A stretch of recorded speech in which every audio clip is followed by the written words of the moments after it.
안녕하세요, 쌀밤 가족 여러분. 저는 곧 이른을 바라보는 60대 여자입니다. 나이만 듣고 요즘 젊은 사람들은 틀에 박힌 고리타분한 노인네를 떠올릴지도 모르겠네요.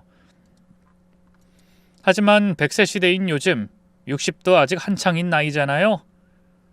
28 청춘 때만큼은 아니지만 나름 팔팔하답니다. 컴퓨터 자판 치는 법도 배워 이렇게 직접 썰밤에 보낼 사연을 쓰고 있는 저니까요. 오늘은 제 딸을 시집 보내려다 겪은 기막힌 사건을 이야기해보려 하는데요. 마지막에 기막힌 반전이 숨어 있으니 꼭 끝까지 들어주세요. 그럼 시작해보겠습니다. 어린 시절 저는 지방에 있는 작은 소도시에서 나고 자랐어요. 아버지와 어머니는 농산일을 하셨고요. 위로는 오빠가 둘이나 있었죠. 그 시절엔 다 그랬듯 저 역시 집에서 오빠들 등살에 치여 늘 찬밥 신세였어요. 공부 잘하고 똑똑한 첫째 오빠는 집안의 자랑이었고요. 둘째 오빠 역시 그저 남자라는 이유로 장남 못지않은 대우를 받았죠. 저는요? 저는 뭐든 맨 나중이었어요. 밥상 위 고기 반찬과 계란 프라이는 항상 아버지와 오빠들 것밖에 없었고요. 새 옷, 새 운동화도 늘 오빠들 몫이 우선이었어요. 엄마는 넌 여자니까 참아라 하는 말을 달고 사셨죠. 그뿐인가요? 오빠들이 무슨 실수를 해도 사내 놈은 그럴 수도 있지라며 눈 감아주던 아버지는 제가 말대답이라도 하면 여자애가 어디서 입을 함부로 놀리냐며 손부터 드셨어요. 어릴 땐 그게 당연한 줄로만 알았는데요. 머리가 굵어질수록 부당하다는 생각이 들었죠. 그런데도 제가 삐뚤어지지 않을 수 있었던 건 초등학교 때부터 저를 챙겨준 선생님 덕분이었어요. 작은 소도시다 보니 아이들 수가 많지 않아 그분이 6년 내내 제 담임 선생님이었는데요. 마치 엄마처럼 저를 성심성의껏 돌봐주셨죠. 제가 쓴 일기장을 항상 꼼꼼히 읽어주셨고요. 가끔은 용희 넌 참 생각이 깊구나 하며 머리를 쓰다듬어 주셨어요.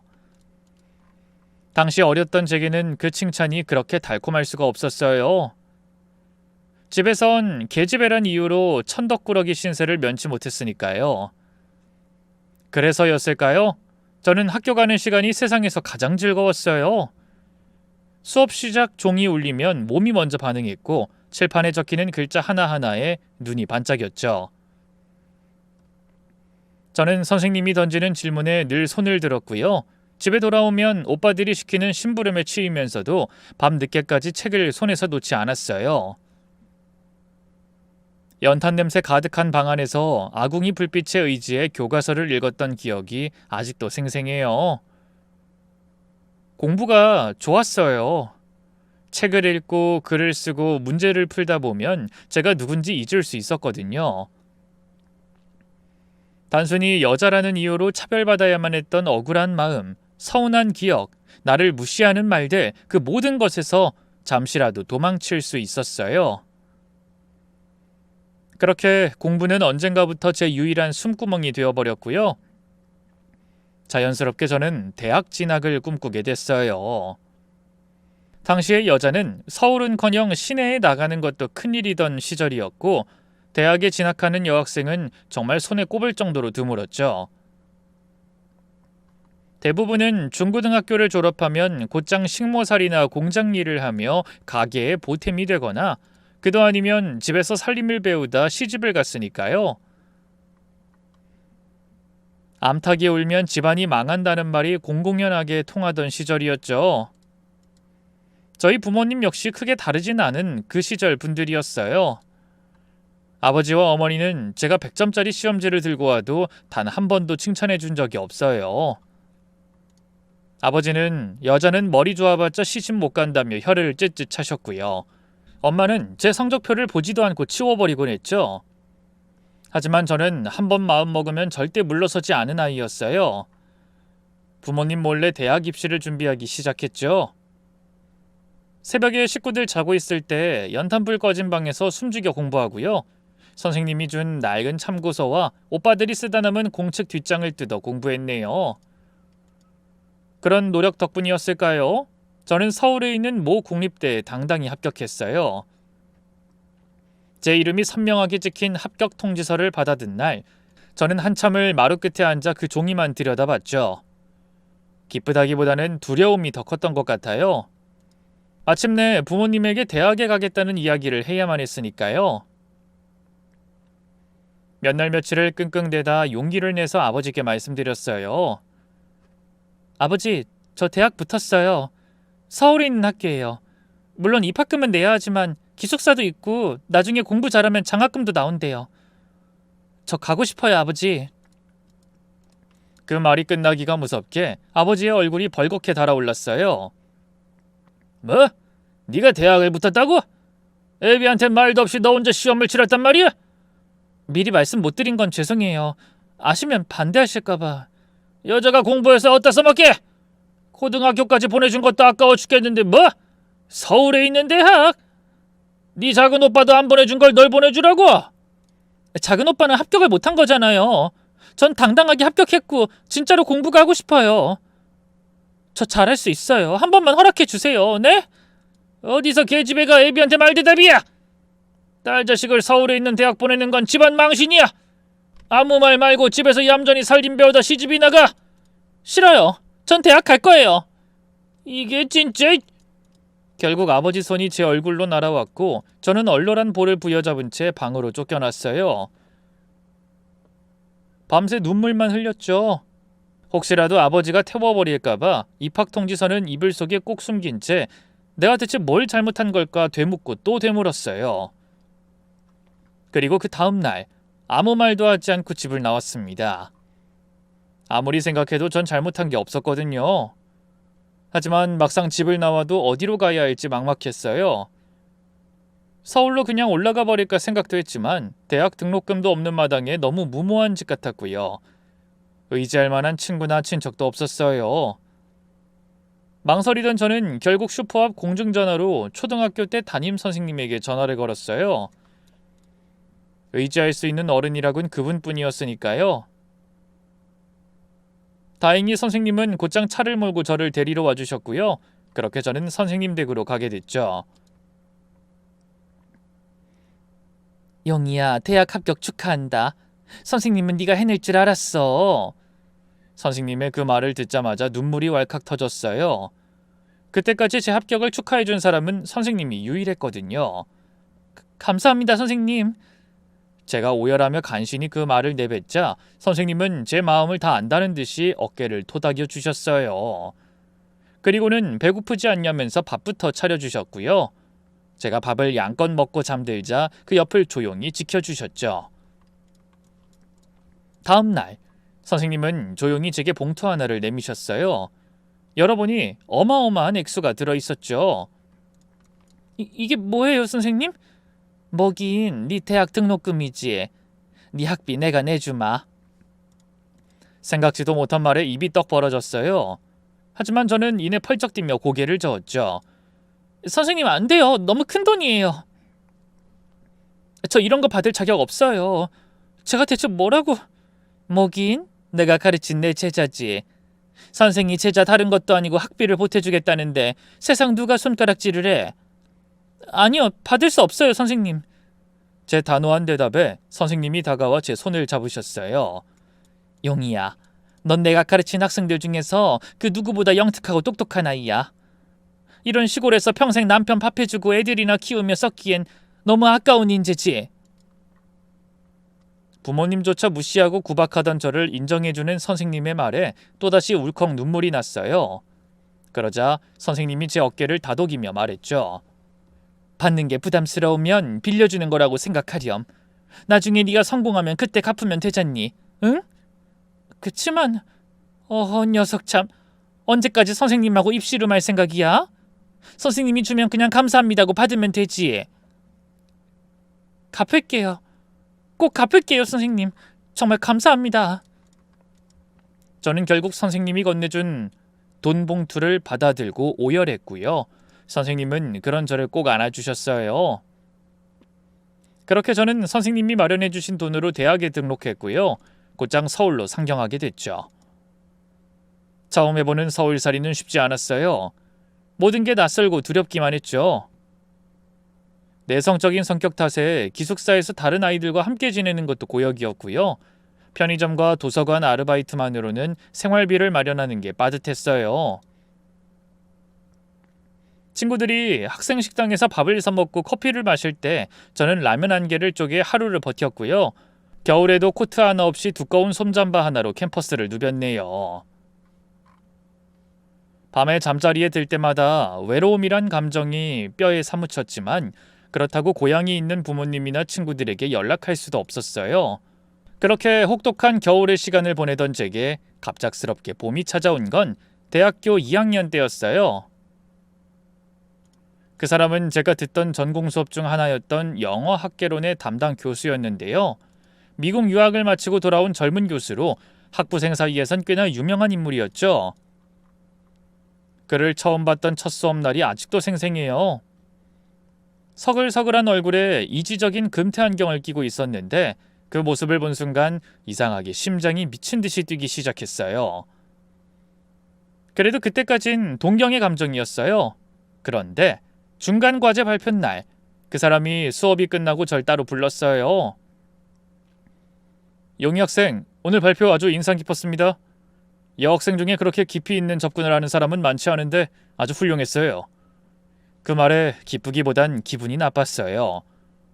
여자치고는 잘했다라는 말로 들렸거든요. 그래서 저도 모르게 인상을 팍 쓰면서 말했죠. 여학생 중이라니, 그럼 남학생보단 깊이가 떨어졌나요? 아니, 내 말은 그런 뜻이 아니라 잘하면 잘한 거지 굳이 여학생이란 말을 왜 붙이나요? 그런 것도 다 성차별인 거 아세요? 솔직히 실망입니다, 교수님.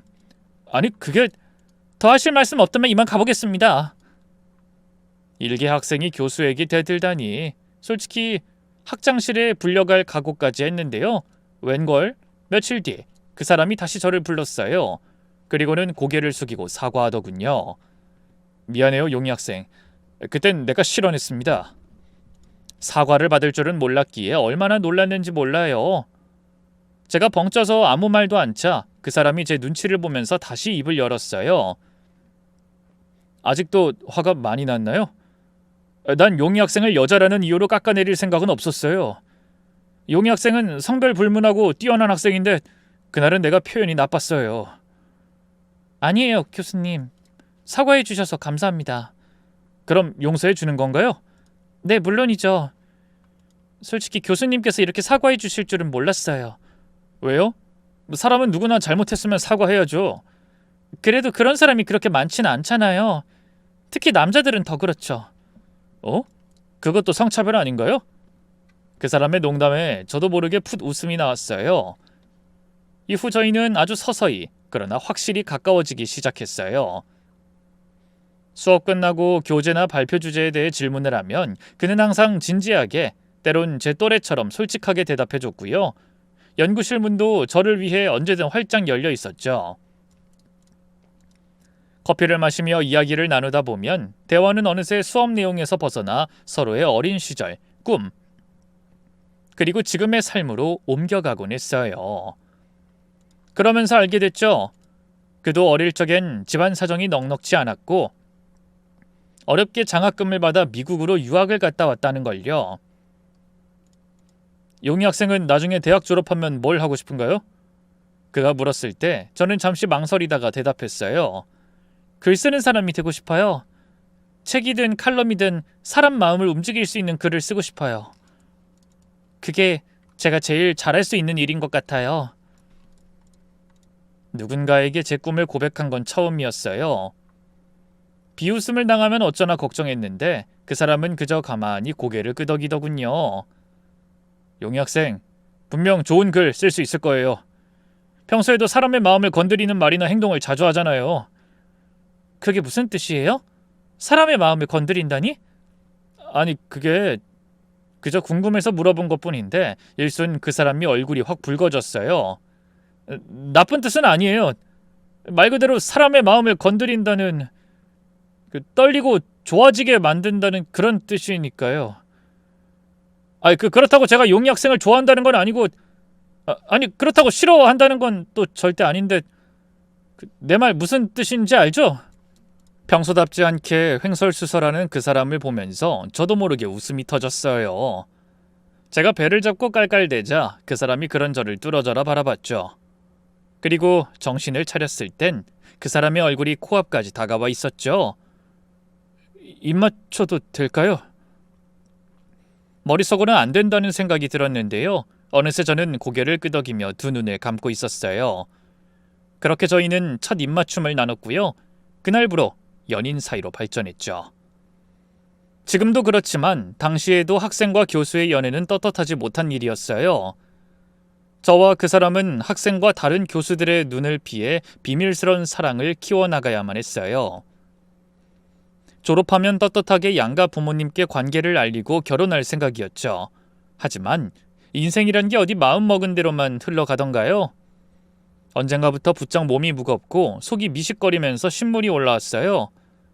생리도 예정 일이 훨씬 지났는데 시작될 기미가 보이지 않았죠. 저는 불안한 마음에 약국에서 임신 테스터기를 구매했는데요. 눈앞에 두 줄이 선명하게 나타나는 걸 본 순간 머릿속이 새하얘졌어요.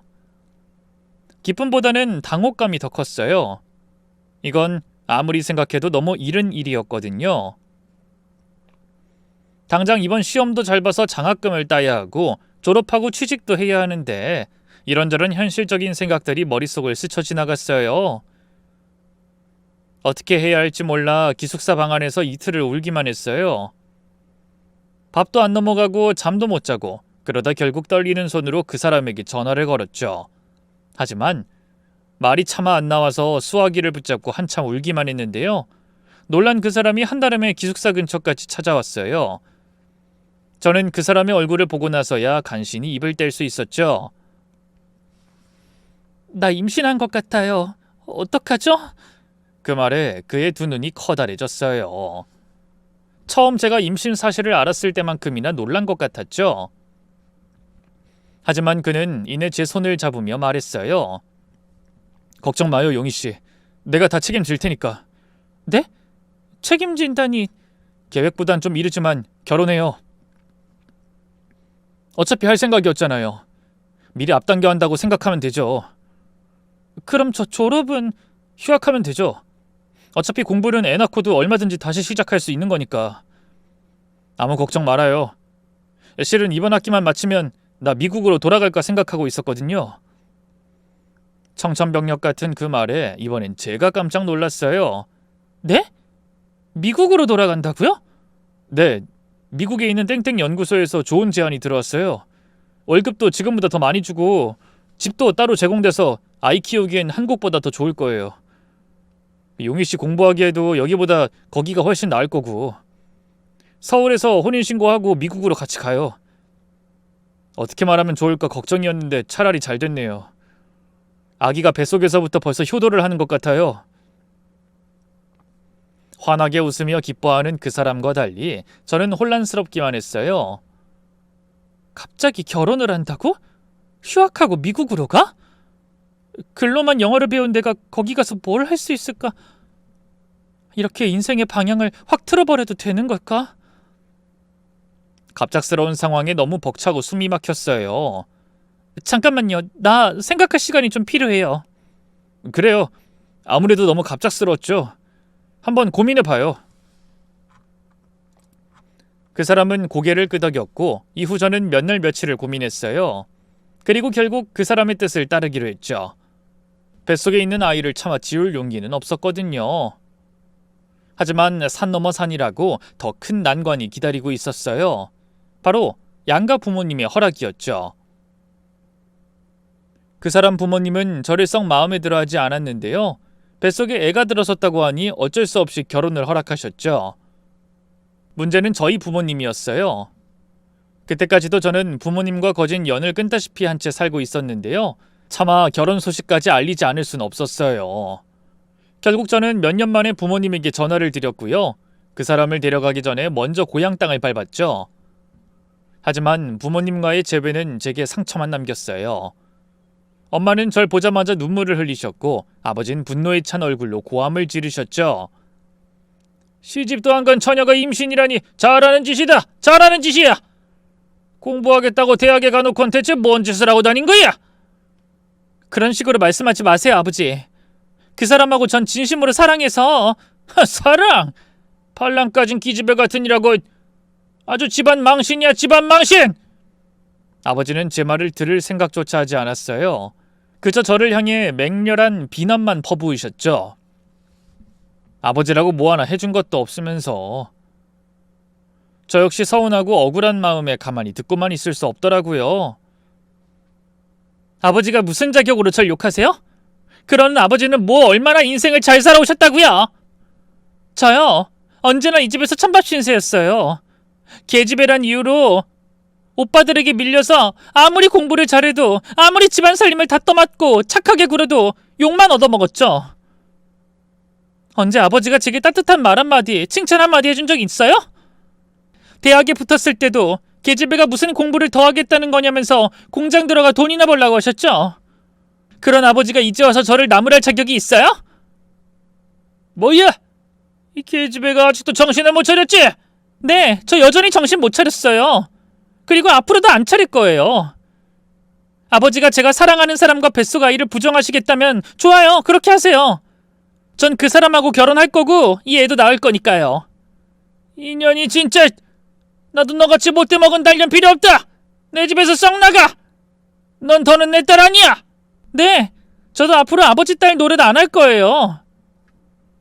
그날 밤 저는 엄마가 내어준 밥 한 공기도 넘기지 못한 채 다시 서울로 올라왔습니다. 아버지는 문 밖으로 나와보지도 않으셨고요. 엄마만이 떠나는 저를 붙잡고 아버지 모르게 봉투 하나를 쥐어주셨죠. 여자가 애 가지고 몸을 춥게 하면 안 돼. 이걸로 옷이라도 한 벌 사 입어. 밥도 굶지 말고. 미안하다, 용이야. 그래도 아버지 너무 원망하지 말거라. 그리고 잊지 마. 넌 누가 뭐래도 내 딸이라는 걸. 엄마의 그 말에 어찌나 눈물이 쏟아지던지요.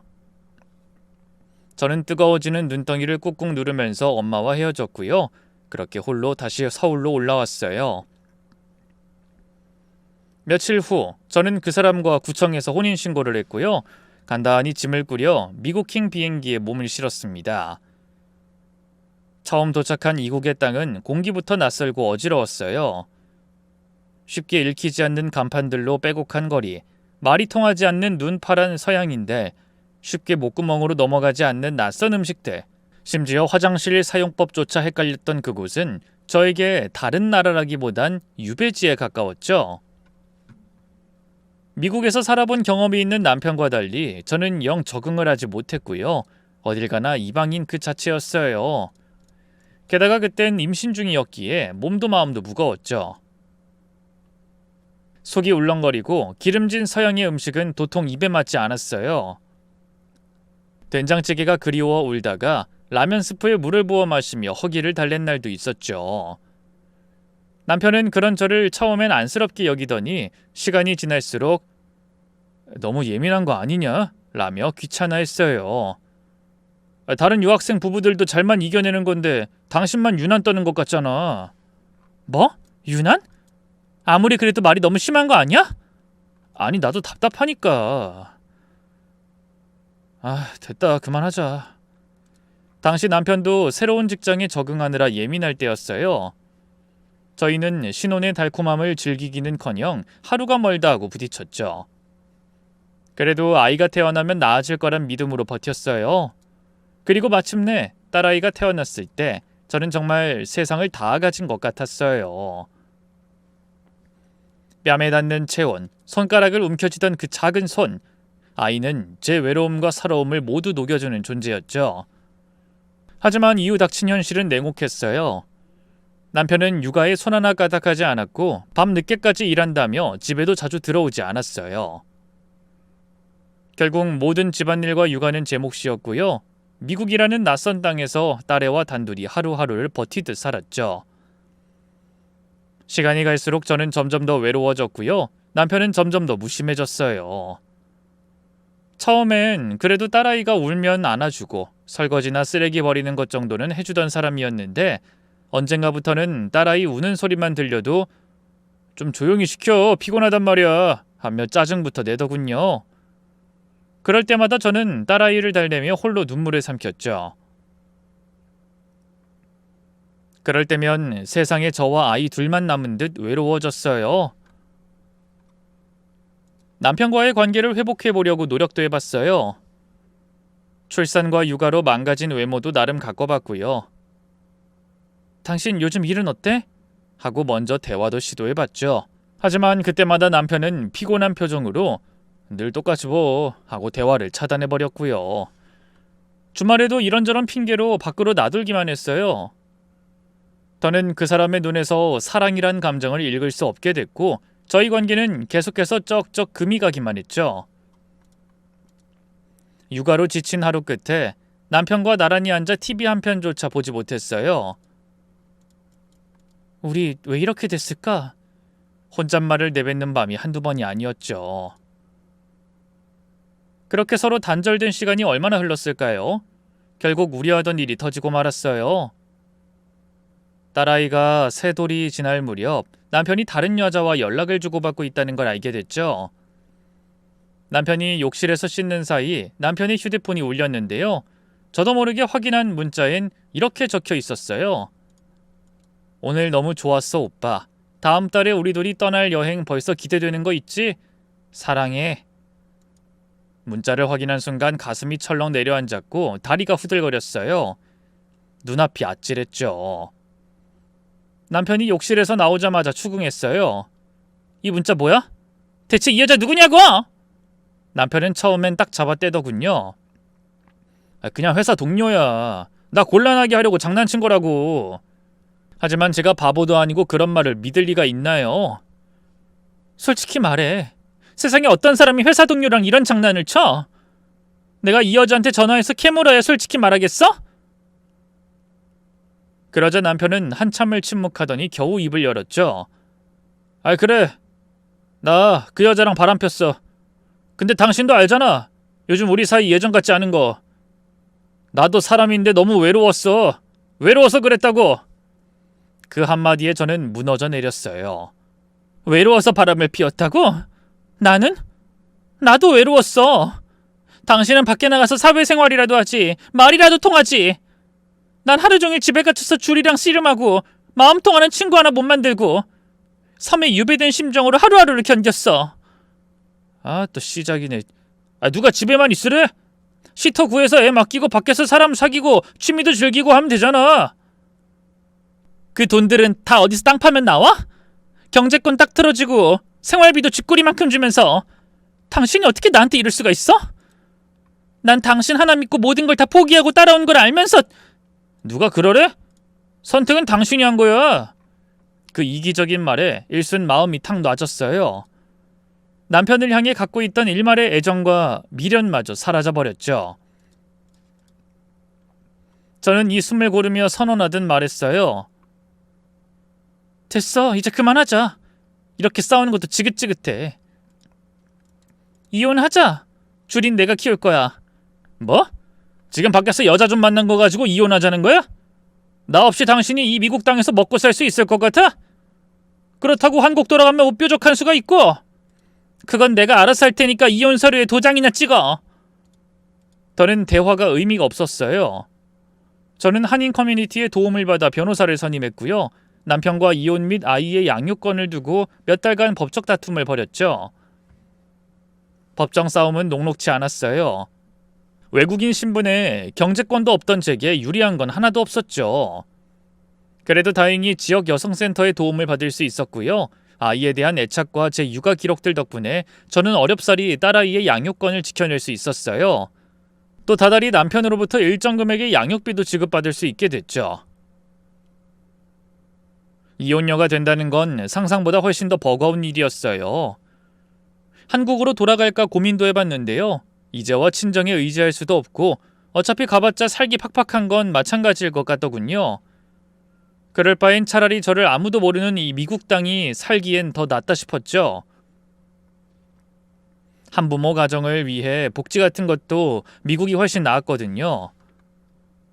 아무래도 선진국이니까요. 저는 낮엔 학교 청소 일을 하고 밤엔 슈퍼마켓에서 계산원으로 일했어요. 아이는 정부에서 운영하는 데이케어에 맡기고 퇴근하면 곧장 아이를 안고 와 집안 살림을 돌봤죠. 하루하루가 막막하고 고단했지만 무럭무럭 자라는 딸아이를 보며 버텼어요. 그리고 틈틈이 야간 학교에서 영어와 회계를 공부했죠. 자라나는 딸아이를 위해선 더 나은 직업을 가져야만 했으니까요. 어쩌면 그때가 제 인생에서 가장 눈물겹게 치열한 시기였는지도 모르겠어요. 몇 년 뒤 저는 야간 학교를 졸업하고 한 회계사무소에 취직했어요. 월급도 대우도 이전보다 훨씬 더 좋아졌죠. 이제야 좀 사람답게 살겠구나 싶더군요. 하지만 어느 날 고국에서 걸려온 한 통의 전화가 또다시 제 인생의 항로를 뒤집어 놨어요. 줄이냐? 큰오빠? 오빠가 웬일로 나한테 전화를... 아버지가 위독하시다. 얼른 한국으로 들어와. 그래도 마지막 가시는 길 배웅은 해야지. 위암이라고 하더군요. 전화를 붙잡고 한동안 아무 말도 못했어요. 너무 급작스러운 소식에 눈물조차 나오지 않더군요. 다음 날 저는 일하던 곳에 양해를 구하고 바로 한국행 비행기를 탔어요. 장례식장에서 만난 엄마는 그새 부쩍 늙어 있더군요. 심지어 몇 년 전 교통사고를 당해 한쪽 다리가 불편한 상태였죠. 우리 용이 왔구나. 이렇게 네 애비 장례식장에서나 다시 보네. 울면서 절 끌어안는 엄마를 보면서 저 역시 눈물이 났어요. 어찌저찌 아버지 장례는 잘 치렀는데요. 문제는 그 다음이었어요. 결혼해서 각자의 가정을 꾸린 두 오빠는 그 누구도 엄마를 맡고 싶어 하지 않았어요. 엄마는 오빠와 새언니들의 눈치를 보면서 아무 말도 하지 못했죠. 그 모습을 보고 있자니 속에서 천불이 나는 것 같더군요. 결국 저는 한국에 남아 엄마와 함께 살기로 결정했어요. 미국으로 떠나기 전 울면서 돈 봉투를 쥐어주던 엄마를 생각하면 차마 외면할 수가 없었거든요. 엄마와 딸아이까지 셋이서 어떻게든 잘 살아보려 노력했는데요. 하늘은 어쩜 그리도 제게 잔인하던지 아버지가 위암으로 돌아간 이듬해 엄마 역시 췌장암에 걸리셨어요. 말기였던지라 병원에선 수술도 항암 치료도 소용없다 했지만 그렇다고 손 놓고 있을 수만은 없잖아요. 빚까지 내어선 엄마를 병원에 입원시켰어요. 그리고 딸아이도 친척집에 맡겨두고 홀로 엄마의 병구안을 했죠. 말로 다 하기 힘들 만큼 고난의 나날들이었어요. 항암 치료를 받으면서 식욕도 기력도 떨어져가는 엄마를 하루에도 수십 번씩 부축하고 토산물을 닦고 약을 챙겨 먹이고 혹시라도 엄마의 숨이 끊어질까봐 밤마다 엄마의 숨소리를 새며 잠을 설치곤 했죠. 하지만 그런 제 노력에도 불구하고 엄마는 끝내 숨을 거두셨고요. 저는 절망의 시간을 보내야만 했죠. 그렇다고 마냥 주저앉아 있을 수만은 없었어요. 제겐 핏덩이 같은 딸아이가 있었으니까요. 엄마를 떠나보낸 뒤 저는 더 이상 미국으로 돌아가지 않기로 했어요.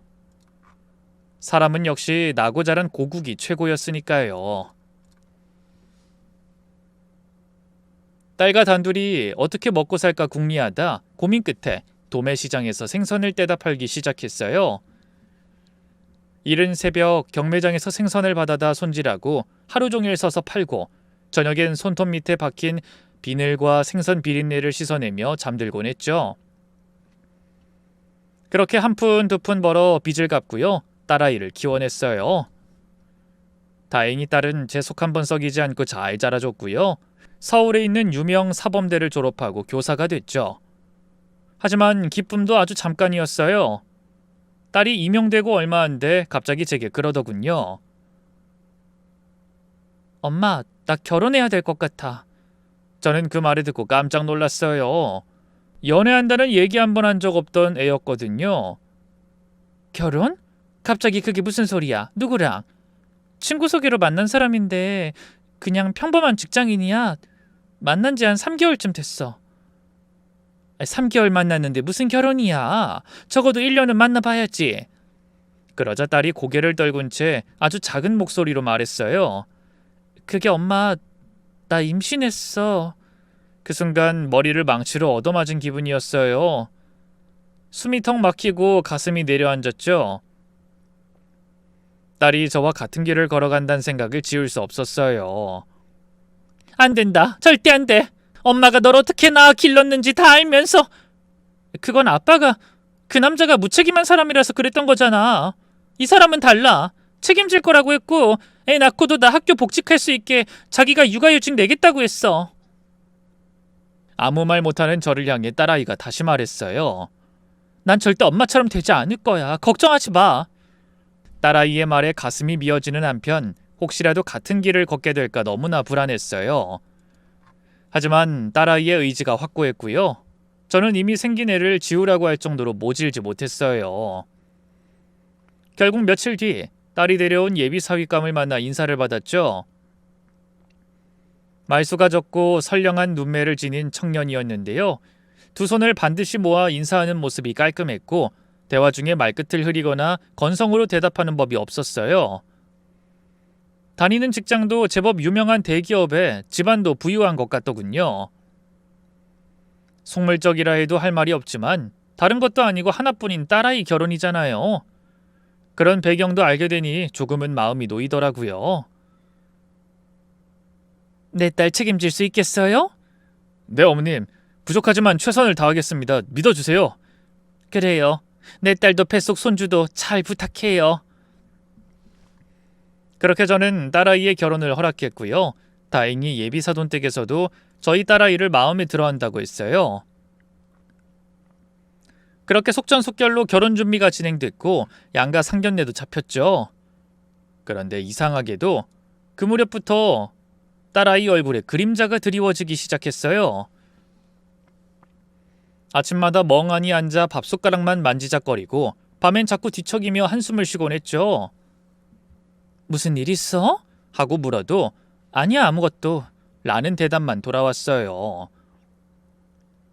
저도 딸이 다 큰 성인이라는 걸 알기에 억지로 캐묻진 않았어요.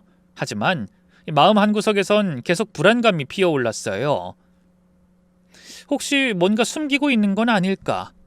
예비사돈 때과 무슨 일이 있었던 건 아닐까 하고 말이죠. 그렇게 찜찜한 마음을 아는 채 상견례 날이 밝았어요.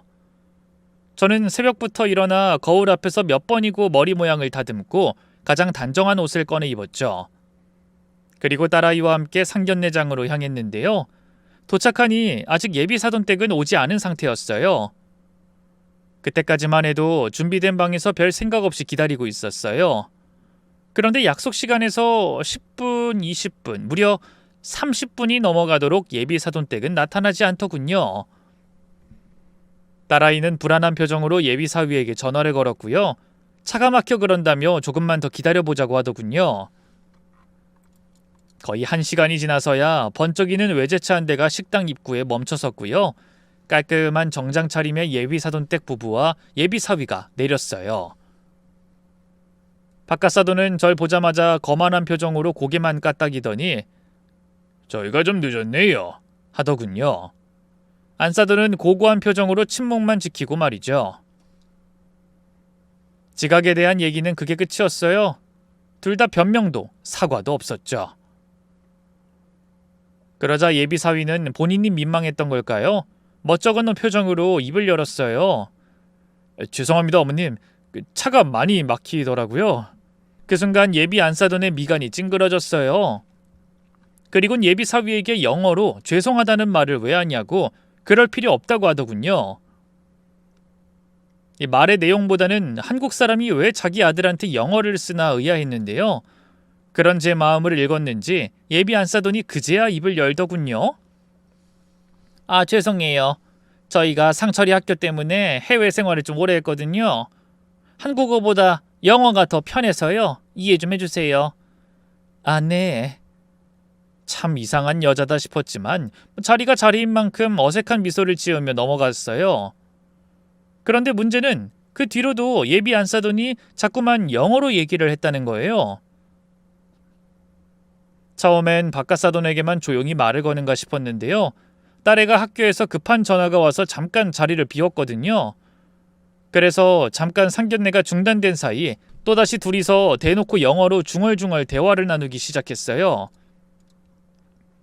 심지어 아예 대놓고 저를 흘겨보며 웃기까지 했죠. 대충 들어보니 제가 생선 장사한다더니 비린내가 나서 역겹다는 얘기를 하고 있더군요. 아무래도 제가 대화 내용을 못 알아들을 것 같다고 생각한 것 같더라고요. 예비사위도 말의 내용을 알아들었는지 안절부절 못하는 표정으로 저를 쳐다만 보더군요. 제가 굳어진 표정으로 앉아있자 예비안사돈이 뒤늦게 웃으며 한국말로 말을 걸었어요. 아유, 죄송해라. 하나도 못 알아들으셨죠? 저희끼리는 영어로 대화하는 게 너무 익숙해서. 제가 한때 딸아이와 둘이 미국에 살았다는 걸 까맣게 모르는 눈치였어요. 이대로 상견례를 엎어야 하는 걸까? 딸애가 요즘 표정이 안 좋았던 게 이 못된 여자 때문이었을까? 별의별 생각이 다 들었어요. 제가 당장 예비 사돈 내외에게 무시를 당한 것보단 딸애가 그간 겪었을 상처에 더 마음이 쓰였죠. 그런데 바로 그때였어요. 갑자기 문이 벌컥 열리더니 딸아이가 웬 정장 차림의 외국인과 함께 안으로 들어오더군요. 그 얼굴이 낯이 익다 싶었는데 웬걸? 글쎄 미국에서 제가 일하던 회계사무소의 고객 중 한 명이었어요. 당시 제가 그분이 세금 신고 실수한 부분을 찾아내서 알려준 적이 있었는데요. 그걸 계기로 그분이 밥도 사주고 저희 딸아이도 챙겨주면서 인연을 맺었었죠. 한국에 돌아온 뒤로 아예 연락도 못하고 살았는데 갑자기 이곳에 나타나니 얼마나 놀랐는지 몰라요. 그런 제 마음을 읽었는지 딸이 먼저 입을 열었어요. 엄마, 크리스 아저씨가 여기 식당 사장님이래. 작년부터 한국 들어와서 외식 사업하고 있다네? 정말? 세상에 어쩜 이런 우연이. 저는 놀랍고도 반가운 마음에 벌떡 일어났고요. 크리스 역시 저를 끌어안고 감격에 찬 인사말을 영어로 빠르게 내뱉었어요. 저 역시 자연스럽게 영어로 응수했죠. 제 입에서 유창한 영어가 뱉어지는 순간 예비사돈 내외의 얼굴이 새하얗게 질리더군요.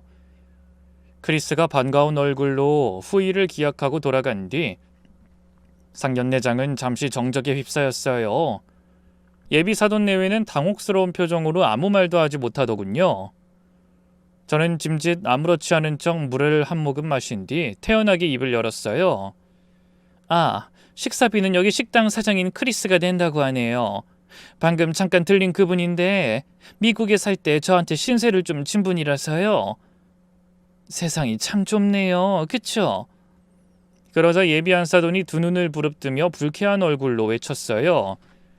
아니, 영어를 그렇게 잘하시면 진작에 말씀을 하시지 왜 가만히 계셨어요? 저희 하는 얘기를 가만히 듣고만 있다니 너무 음흉하신 거 아니에요? 순간 헛웃음이 나왔어요.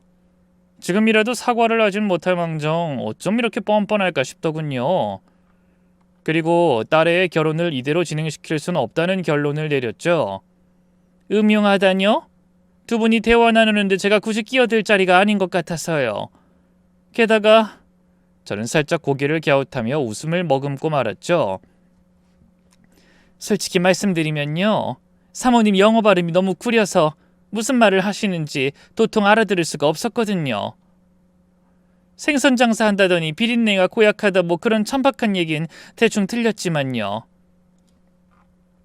그 순간 예비안사돈이 확 얼굴을 붉히더니 벌떡 일어나 언성을 높였어요. 내 발음이 어디가 어때서? 그리고 당신이 나한테 이렇게 건방지게 굴처지야? 이 결혼 엎어지면 누가 더 손해일 것 같아? 당연히 임신한 당신 딸 아니겠어? 저는 그 여자가 그렇게 나올 줄 알았기에 흥분하지 않고 우아한 미소를 띤 채 영어로 빠르게 말했어요. 손해 같은 소리 하네. 너처럼 골빈 여자 집안에 우리 딸을 시집 보낼 것 같아? 역시나 예비안사돈은 못 알아듣는 눈치였어요. 저는 풋 비웃음을 머금은 채 이번엔 한국말로 했죠. 아, 죄송해요. 제 영어가 너무 빨라서 못 알아들으셨나 보네. 당신처럼 천박한 여자 집안엔 우리 딸 시집 안 보낸다고 했어요. 파혼한다고요. 이렇게 간단한 말도 못 알아들을 거면서 영어 부심은 왜 부린담? 그러자 예비안사돈의 얼굴이 터질 것처럼 시뻘겋게 부풀어 올랐고요. 이슬을 악문 채 뭐라고 대거리를 하려다 이내 핸드백을 움켜쥐고 그대로 식당 밖으로 도망치듯 나가버렸죠. 예비 박가사돈도 얼굴을 울그락불그락한 채 저희가 먼저 실례한 건 맞는데요. 아무리 그래도 이건 심하지 않습니까? 하고는 안사돈을 따라 나가버렸죠.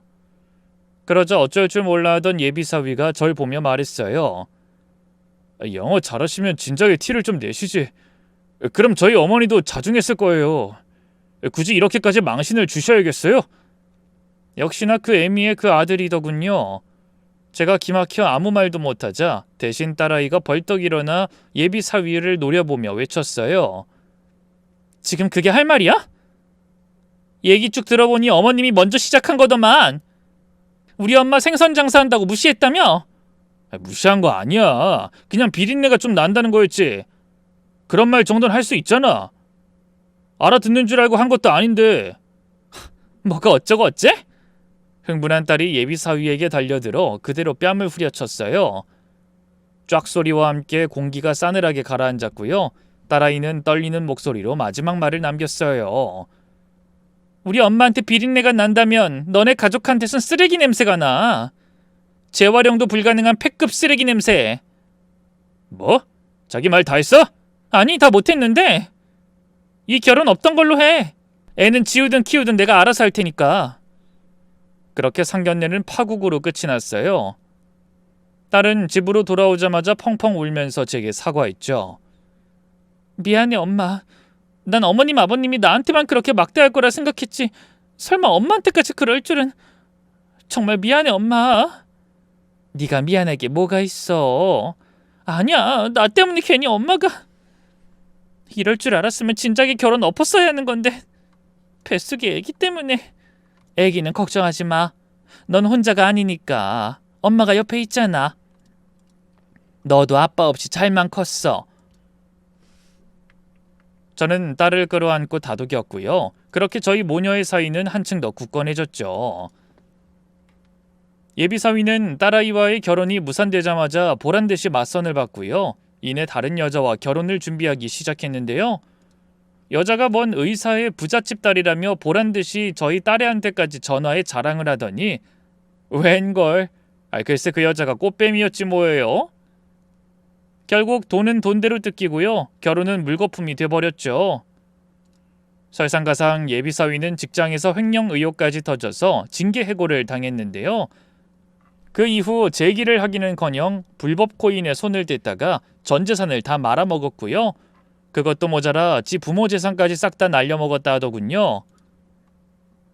뭐랄까, 뿌린 대로 거두는구나 싶었어요. 뒤늦게 저희 딸이 아쉬워졌는지 집 앞까지 찾아와선 매달리더군요. 자기, 내가 잘못했어. 나 자기랑 헤어지고 자기랑 우리 튼튼이가 너무 그리웠어. 제발 나 좀 다시 받아주면 안 될까? 우리 부모님하고 인연 끊으라면 끊을게. 물론 딸은 호락호락 넘어가지 않았어요. 내가 미쳤니? 잘나가는 대기업 회사원이던 너도 받아줄까 말까 했는데 백수의 빚쟁이인 널 내가 왜 다시 만나? 자기, 제발 그런 말 하지 마. 나 그래도 우리 튼튼이 아빠잖아. 아빠 같은 소리하고 자빠졌네. 너랑 이렇게 입씨름하는 시간도 아까우니까 썩 꺼져. 한 번만 더 찾아오면 그땐 스토킹으로 신고할 테니까. 결국 예비 사위는 쓸쓸하게 돌아갔고요. 지금까지도 사람 노릇 못하고 지 부모 등골 빼먹으며 산다 하더군요. 반면 딸은 잘 살고 있어요. 여전히 학교에서 아이들을 가르치고 있고요. 몇 년 전 좋은 남자 만나 결혼도 했답니다. 혹시 어린 시절 저를 도와줬던 초등학교 때 담임 선생님 기억하시나요? 그분의 손자예요. 어느 정도 살만해진 뒤 선생님에게 은혜를 갚고 싶어 다시 찾아뵀는데요. 어떻게 인연이다. 선생님의 손자와 저희 딸이 인연을 맺게 됐죠. 사위는 딸의 전 남자친구와 달리 성실하고 가정적인 사람이에요. 딸에게도 딸과 딸의 전 남자친구 사이에서 태어난 손주 녀석도 친자식처럼 예뻐한답니다. 저한테도 얼마나 잘하는지 몰라요. 비온 뒤 땅이 굳어진다고 딸애가 이런 행복을 찾은 것도 다 지난날의 아픔이 있었기 때문이겠죠? 긴 얘기 들어주셔서 고맙습니다. 모두 건강하세요.